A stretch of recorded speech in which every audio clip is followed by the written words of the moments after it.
Assalamualaikum warahmatullahi wabarakatuh. Bismillah, alhamdulillah. Wassalatu wassalamu ala rasulillah Sayyidina Muhammadin bi abdillah wa ala alihi wa ashabihi wa mawala amma ba'd. Hadirin kaum muslimin rahimakumullah. Wal khul'u jaizun ala iwadin ma'lumin.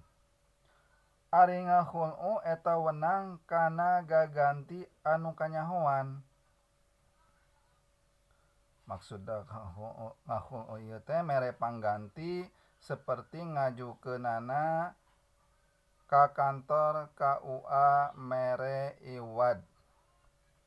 Mayar iwad 10.000 ngagugat perceraian salakina. Wa tamliku bihi jeung ngamilik sabab khul'u al mar'atu nafsaha, nyaeta ngamilik sabab khul'u teh awewe kana awakna. Jadi salakina geus teu berhak deui ketika si awewe loba dinyeri ku si lalakina saumpamana tuluy ngagugat perceraian datang ka kantor AUA mayar iwad 10.000 ngajukeun kana perceraianana tuluy ditampi maka jatuh talak hiji. Wala raj'alahu alaiha jeung henteu meunang ngaruju si lalaki ka eta awewe ila binikahin angin kalawan nikah jadidin anu anyar. Jadi ketika awewe geus ngajukeun permohonan dina perceraian ka kantor AUA kusabab geus teu kuat umpama teh mah ku salakina, maka datang ka kantor AUA masihan artos mayar 10.000 iwad. Tah si awewe eta jadi ragrag talak hiji.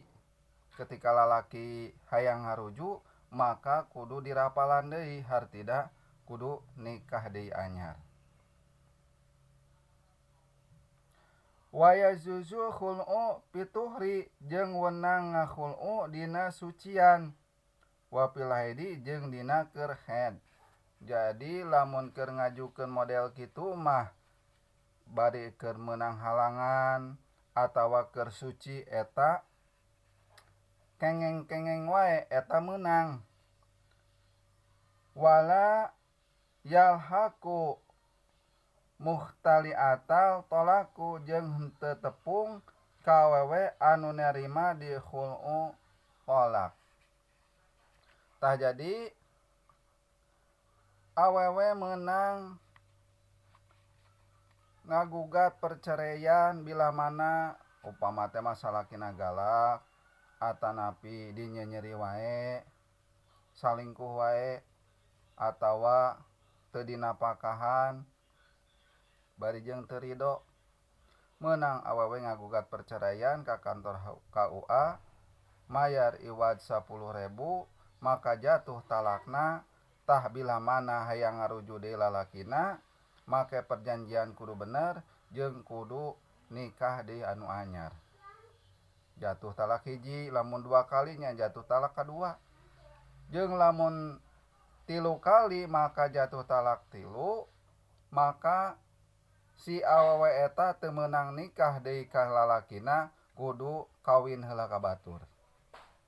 Jadi ari talak hiji mah atawa talak 2 masih keneh bisa balik deui ka salakina anu anyar. Umpama teh mah salakina geus robah pendirian, pamikiran geus arek bener, moal diulangi deui umpama teh mah.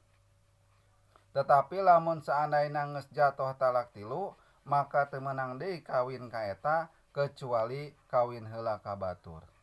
Wallahu a'lam bishawab. Mugi aya manfaatna. Billahi taufiq wal hidayah. Wassalamualaikum warahmatullahi wabarakatuh.